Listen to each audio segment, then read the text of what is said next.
Hello.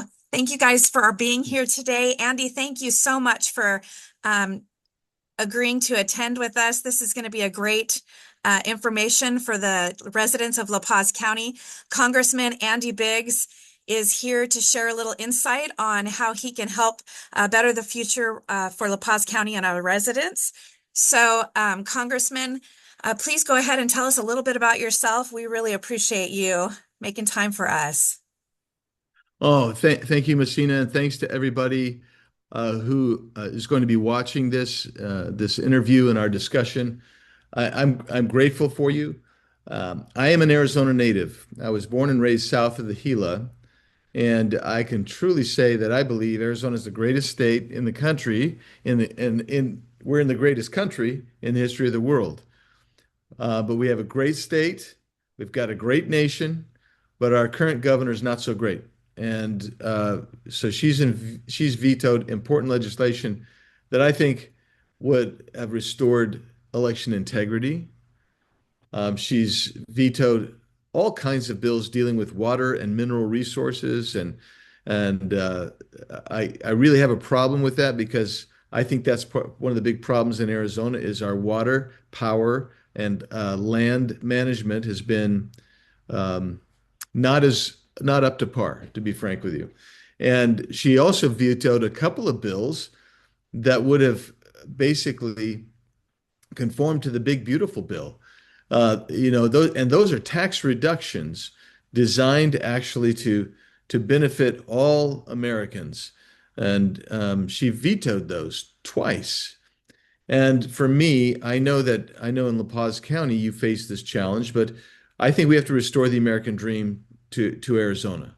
But it's going to take a strong leader with experience and with a vision for our state to make it a reality. So I've shown I was a state legislator, I was the Senate president in Arizona, and I've been a leader in Congress. And I think I've demonstrated adequately that I can and will get things done for our state without giving up our Republican conservative values. And it's my leadership, quite frankly, that has led to the endorsement from President Trump, Charlie Kirk, and Erica Kirk. And now we have, I think, somewhere 35, 40 current and former state legislators who are endorsing me because they want to get back to work and turn our state around and get Arizona back on track. So I know in La Paz County and a lot of rural areas that I go to, and I've been all over the state, that people want our economy to get back on track. And it doesn't matter whether you live in the city or whether you live in a rural area.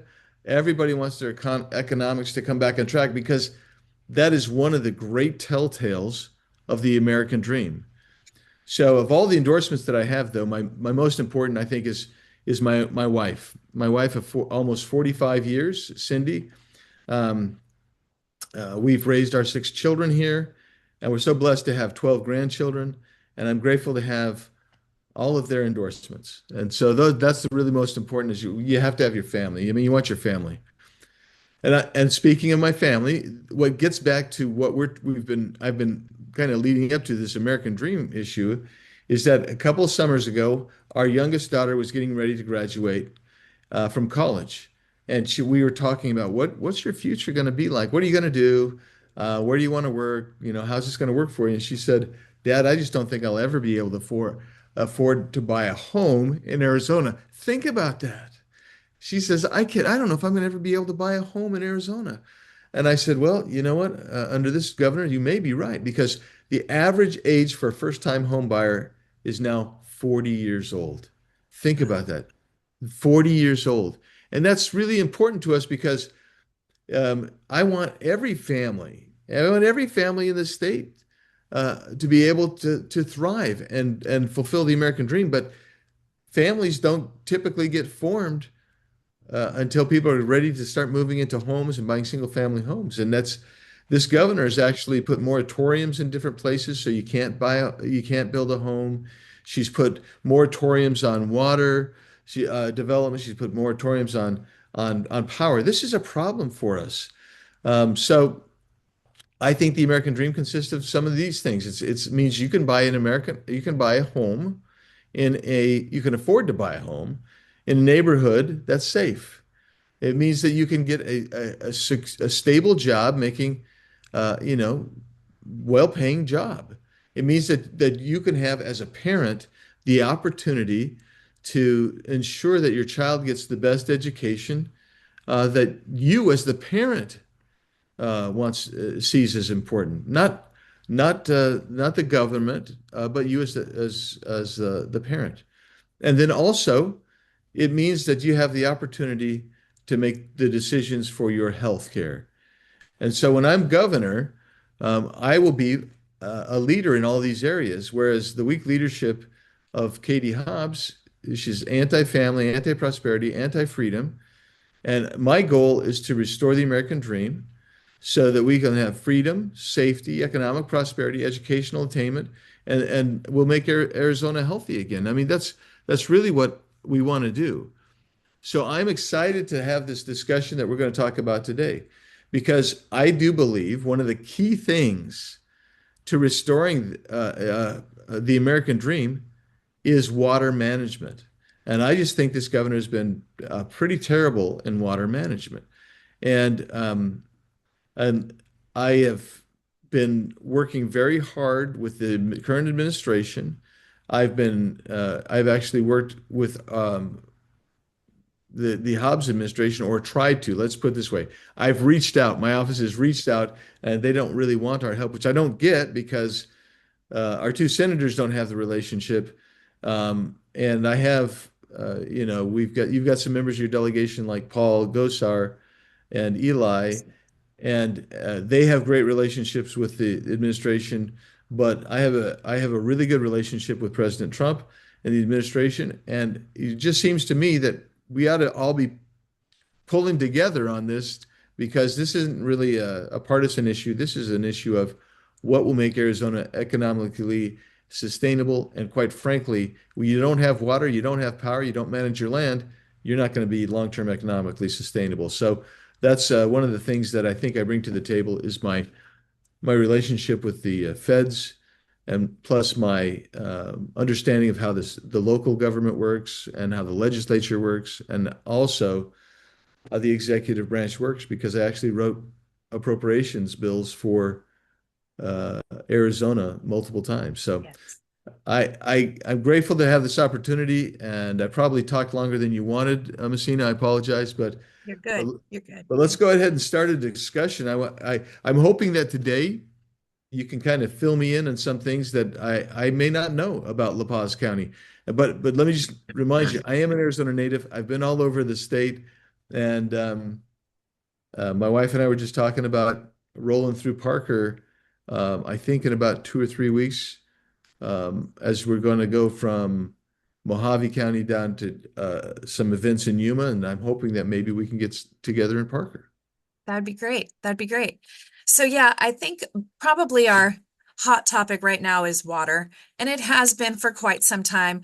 It's an issue that we're seeing come through our legislature right now. It's on, it's off. We just had I think they just pulled another bill off.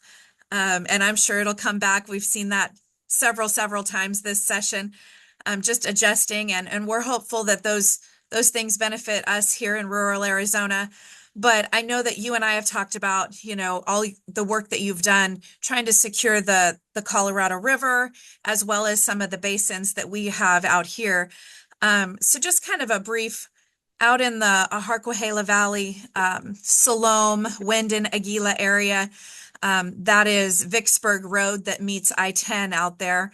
And so we have that, the Saudi Arabian farms out there, the Fondamonte. And what we've found is some of our ranchers, cattle rancher specifically out there, he's had to buy water from the Saudi farmers to be able to feed his animals and water his animals. So that area is elderly, living on a fixed income. And we've seen some of our residents have to drill their wells deeper because our water table is decreasing.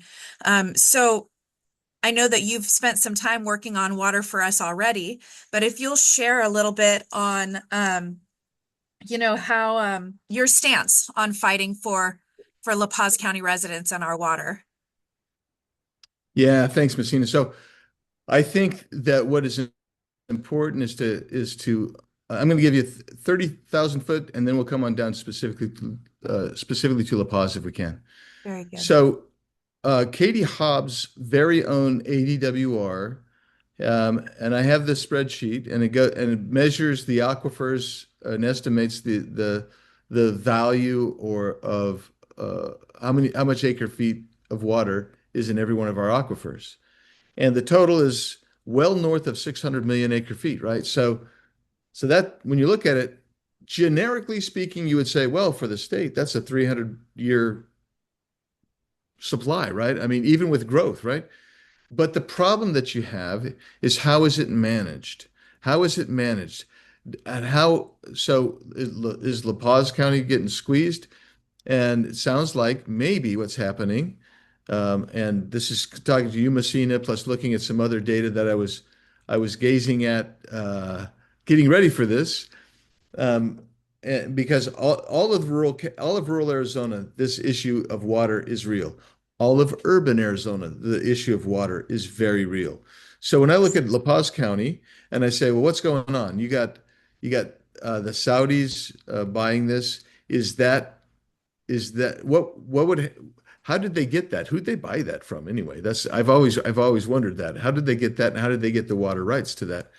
So we're going to want to look at that, and we're going to want La Paz County and the rural counties to come and be at the table and help us to see. So that's a generic response. I'm still generic, and I will just tell you that. When I'm the governor, one of the perks of the governorship is that you have a plane to fly around, and we have a massive state. And I have driven all over the state, and there are times you're in the car 6 or 7 hours, and you go there for a 1 hour meeting, and then you're another 6 hours going to another 1 hour meeting. The beautiful part about having a plane is I can fly over to La Paz County. I can fly to Mojave or Yuma, and I can sit down. That's a 45-minute flight. We sit down there, and we can talk with people from different parts of the state and say, this is what the proposal is. These are the equities these people are bringing. These are the equities you're bringing. Is there some way to come to a conclusion that benefits everybody? The other thing I would tell you is we have so many um, bureaucratic overseers to the water problem in Arizona that don't really, even though you have the ADWR, everything's not really centralized there. I mean, you've got AMWA, you've got just a whole host of different conglomerates, and they don't. And sometimes they're more interested in protecting their own turf than reaching a solution. So we have to see if there's a way to resolve that. Now back to La Paz's specific question, which is you got diminishing water tables. And I guess I would ask you this, Messina, are all of the aquifers um, going down, or do you have any that are more stable than others? So we do have some that are more stable than others. Um, but it's the idea of any aquifer when you stick a straw in it from anywhere, it's still so that's kind of the issue. And then of course, out in that area, Mhm. they're all wells. So Sure. anybody can just stick the straw in it. And so that's really the issue of protecting that, who has uh I guess their Right. contracts on these wells, and then what's the limits? And as far as, businesses that might come in the future, what is their um, limits? Or like we have some that they can just stick a straw in it and there's no limit, and that affects the residents. And of course, if we have no residents in La Paz County, we have a minimal tax base, and so we have no people, we have ghost towns. So Right. protecting our water is very important. Yeah, and so um, any water off the river? Do you guys get any water off the river?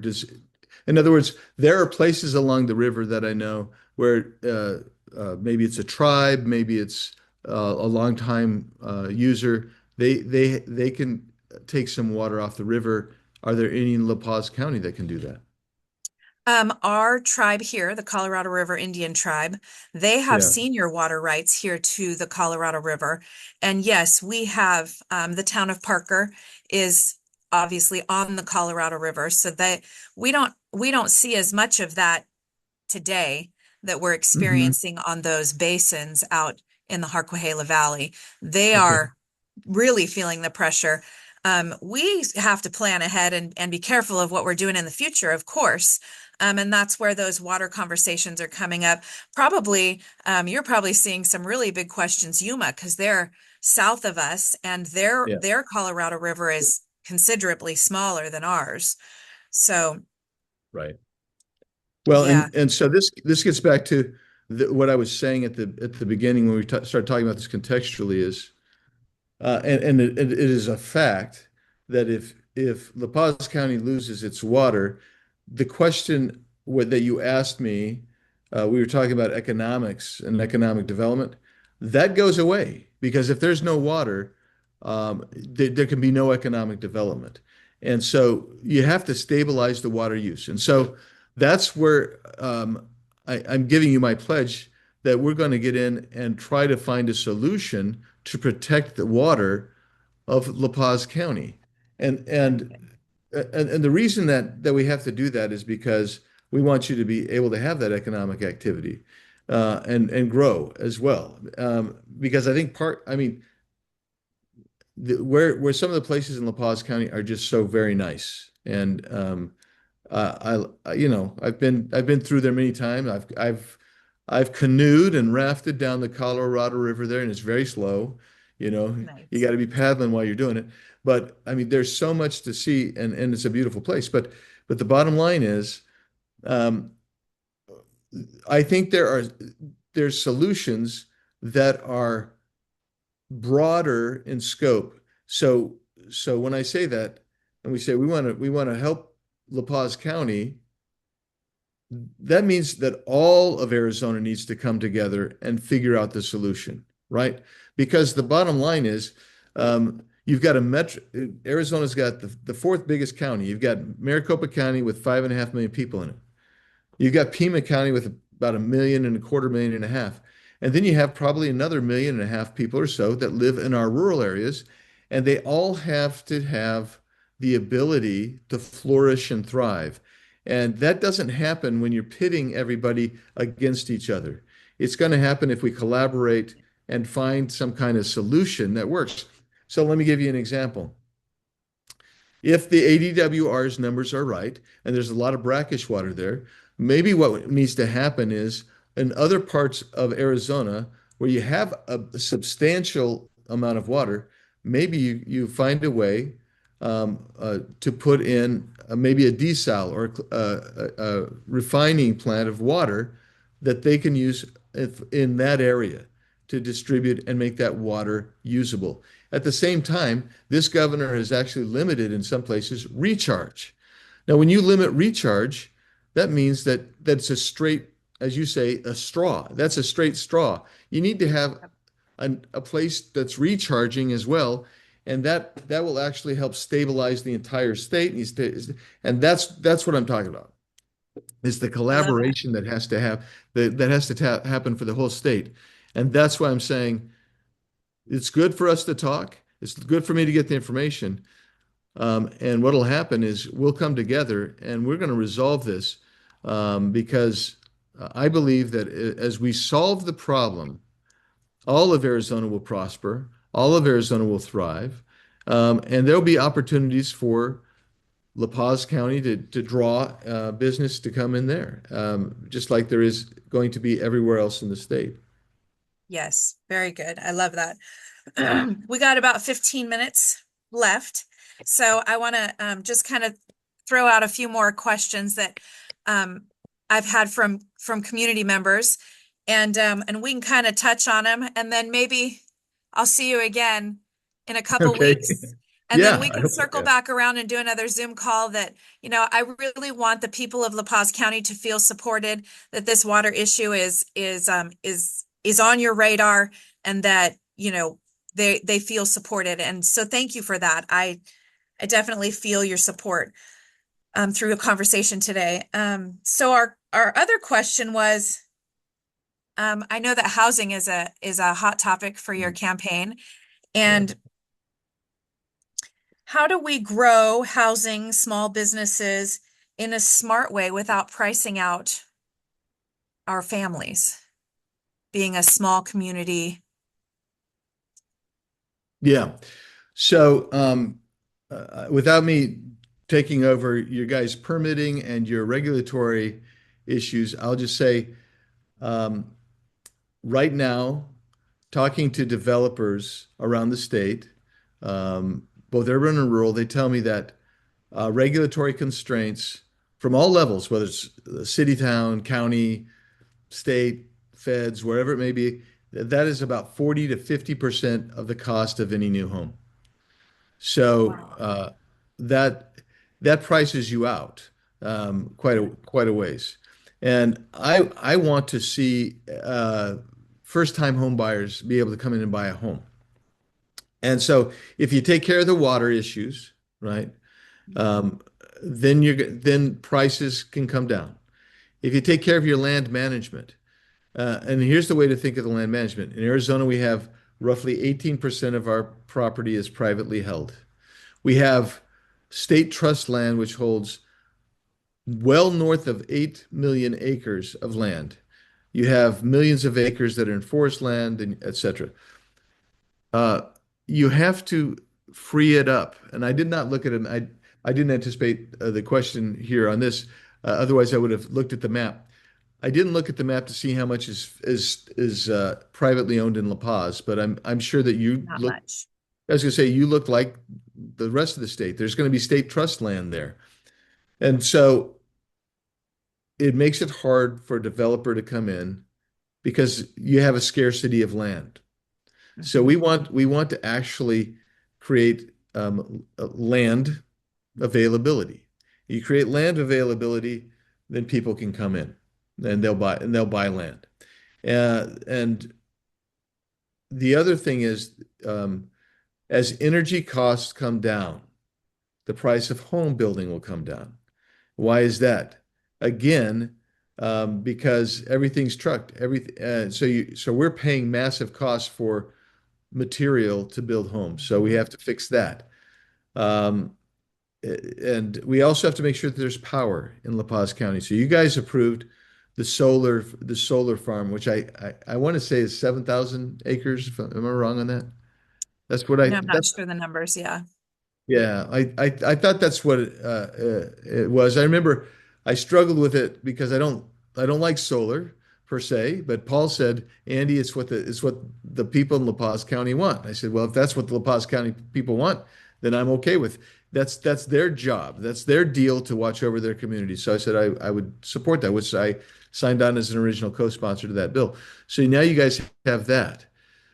But to build homes, um, believe it or not, if you build homes, people will start coming, and that will spur economic development. It just will. Yep. Um, and so, but to make housing less expensive, by the way, I'm going to give you one other data point on this. Um, the median home price around the country, that means right in the middle, you got just as many above and just as many below. Only 20% of Americans can afford to buy a home at the median home price, which gets to what I was saying, age 40 for homes. So what we do is you got to facilitate home purchasing. Where you can, you got to eliminate property taxes. I mean, that's just me. Where you can, you need to reduce or eliminate property taxes because that's just an onerous tax. And then we have to fix at the state level the water issue. We have to fix at the state level the power issue. If you fix those things right there, there'll be incentive to build homes. And as you build homes, people will come. And as people Right. come, maybe it's a CPA says, "Gee, I like living near the river. I'm gonna build a home there." That's what you'll start seeing. You'll see some small businesses. Now, for bigger businesses that want to come in, you have to stabilize water and power so that if you do, you will get some of these additional businesses. If you had, for instance, let's say because of Boeing's in Mesa, that's why you have 40 different, at least 40, maybe more than that, different machine shops here. Well, somebody might say the tax incentives or whatever they are, and I don't like incentives, but the tax load and the regulatory load is easier, and we can just transport in what we need to from Parker to or La Paz County into to Mesa. You'll see some of that, but right now the key for us is your water situation, your power situation, and then the other thing is, and we haven't talked about this enough, and I'm not sure how we get all the funds to do all this, but road infrastructure to La Paz County needs to be improved.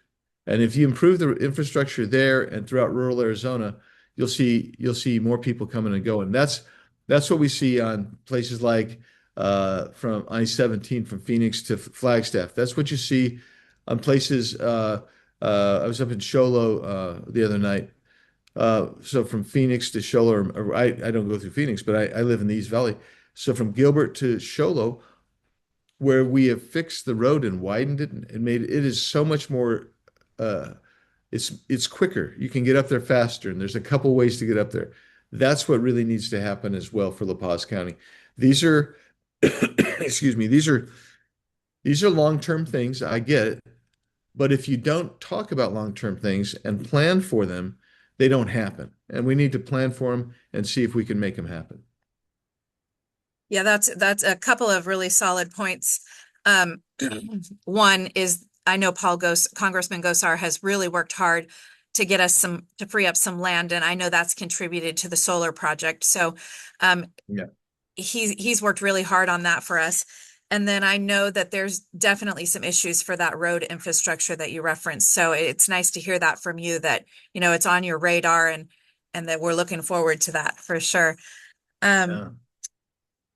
one of the other things that we got a question on is some discussion on land decisions that are made, of course, down in Metro and the great state of Maricopa, and how we can ensure that that La Paz County has a seat at that table when we come to making decisions that affect rural Arizona essentially as well. So um, uh, we want to So make sure we have a that seat. Yeah. Yeah, absolutely. There are 14 counties besides Maricopa, and I grew up in one of those. And I grew up in Pima County, which is a little bit big, which is bigger, but I will tell you, we always felt like the great state of Maricopa kind of controlled what we were doing down in Pima County as well. So what I would tell you is there will be a place for every county at our table to talk about it.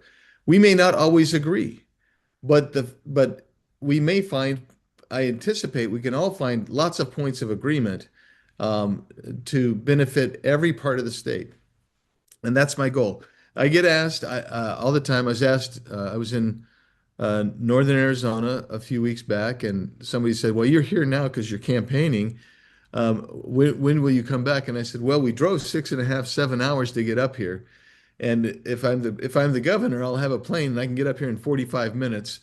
And I'm happy to do that. And that's my commitment to you is uh, that myself or my lieutenant governor are going to be around the state um, often and using the state plane to do that because we have to connect this state. I'm going to give you one other thing, Messina, that I think is important. I am very concerned about the federal government and its inability to actually keep up with all of its obligations. Why? Because it's $38 trillion plus in national debt. It has a $2 trillion per year structural deficit. So I want us as a state to come together and prepare ourselves in case there's a time that the federal government can't fully adhere to all of its obligations. And thus, that means all the state needs to be kind of equally yoked together, urban, rural, the Phoenix metro area with La Paz County and Cochise County and Yuma and Santa Cruz. and Apache Navajo, all of the counties and all of the state. We've got to be together, at least um, ready to deal with whatever situation comes from the feds in the future. That means, getting back to your question, that's how you know. I stay awake at night thinking, what do we do then? Well, it's going to take places like La Paz County being ready to fill gaps in certain things, and it's kind of like taking a Ricardian. This is an economist David Ricardo taking a Ricardian approach to things and saying which county has the competitive advantage there, and they're gonna. We need them to fulfill that measure that and thrive and flourish with what they can do, because we will need every county at some point. I guarantee you, we will. Yeah, that's a great point. Uh, just to be prepared for that. Yeah. Well, Congressman, I thank you so much. We got about 3 minutes to wrap up. I want to tell you a few things that I kind of took some notes to recap that I think are going to be great things to look forward to under your governorship. One is just prioritizing working together to get things done. I think that's been a hot topic of conversation when I'm out talking to people. Improving our road infrastructure here in La Paz County has been an issue. Of course, the water. I love your priorities of home ownership being attainable, specifically for younger generations. Um, I know for me personally, I'm a single mom, and so to be able to own a house is a big deal, and I love that that's a priority of yours. And then Arizona self-sustainability. You know, we don't think about those things as being such a long term, but if, you're right. If we plan ahead now, you know, to have some self-sustainability, we put ourselves less at risk. And it takes a great leader to have that forward thought process. So thank you so much. Um, I'll give you the floor for a little wrap up, and then we'll circle back around and see if we can have you back on. This has been great. Thank you so much. Thanks, Messina. It's good being with you. And yeah, we need to get back together. And I'll just tell you that um, we've kind of summed it up. You did a great job summarizing it, because I've been taking notes too as you've been talking and as we've been talking about stuff. But it gets back to the one thing: we are Arizona, and we have to be there. We have to work together. We have to solve the problems. There are truckloads of problems in Messina. As you know, I have been all over the state in the last 15 months campaigning, and I can tell you, there's nowhere I go where there's not a challenge, and we're going to meet those challenges, and we're going to do it as quickly as we can, and as responsibly as we can, and as fiscally prudent as we can, and we're going to get the government out of the way, because I do believe ultimately the solution comes from great Arizonans who have great ideas, who are entrepreneurs. And as we shrink our tax, load for businesses to come in at a state level, you're going to feel it in La Paz County. As we clean up some of the regulatory um, overreach of our state government, you're going to feel that in La Paz County. We're all going to be able to come together, and I really believe that you said it, you call it Arizona self-sustainability, and that's really kind of I don't ever use that term exactly, but I am talking about Joseph in Egypt being prepared. I mean, think back to that biblical story. So we're going to do it.